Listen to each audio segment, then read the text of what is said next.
Hi, it's me again with CorelDraw Tips and Tricks, and this should be the final. Well, I say that, but I need to find out on my reflection. It's kind of going, I left a little trash here, but on my reflection is going outward where this one's straight.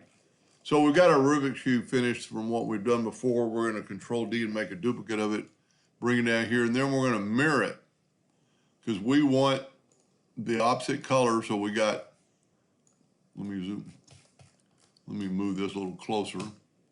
We want the opposite colors. So we got white, green, blue, and ironically I picked the same colors. So we're going to Control D and make a duplicate and kind of move them on each side. You need to go to bitmap and convert it to a bitmap. And if you're going to print this, you need to know what color palette you're going to use, but that'll work. And then what we can do is take the shape tool and it gives us these handles. We want this side right here with the blue, green, and white. So we're gonna, let's zoom in here, grab the shape tool and grab these two nodes and kind of go right to the middle of the bar. And you can also at this time go ahead and get rid of this part. And there's our mirror for that. Now on this side, we need this side gone. So we're gonna grab our shape tool, grab these two nodes and go right over here, try to split that thing in half. Grab just one node and go up here. And I'm not gonna take a lot of time to make it perfect. But then my suggestion would be to go ahead and, I'm a little bit off, I don't like that. Let's grab the shape tool back. I want that black. Go ahead and do your transparency and make it, see, I've got that one clicked. So you need to click on the one you're going to do to use the transparency. And that looks pretty good. Bring it up there. That looks good. I wish the transformation or the eyedropper would work in this case, but it doesn't. So click on this one now. Let's back up here. Make sure this is selected when you use your transparency. See, because it's going to go back to that other one.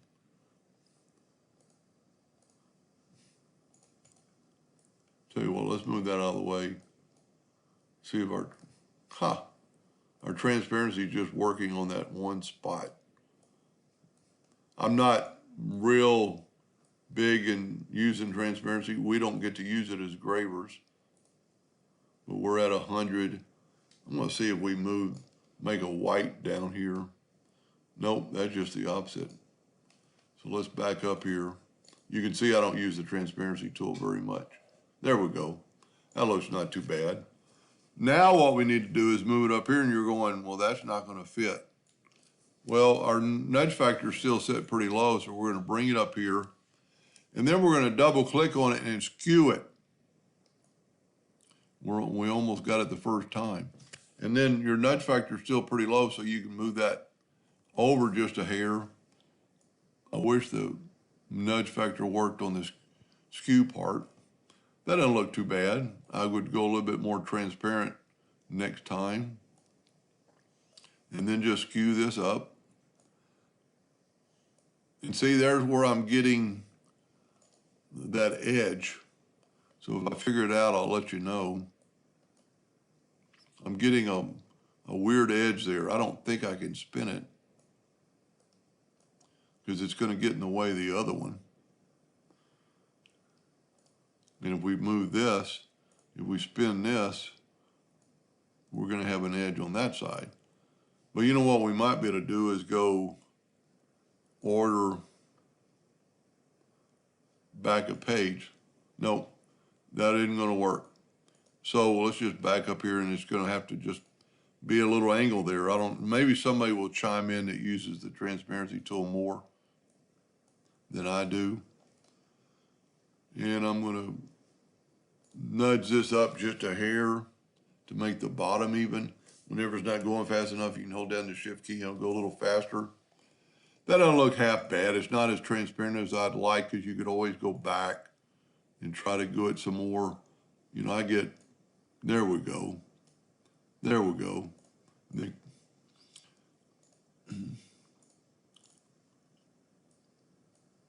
There we go. I just need to raise that black bar up.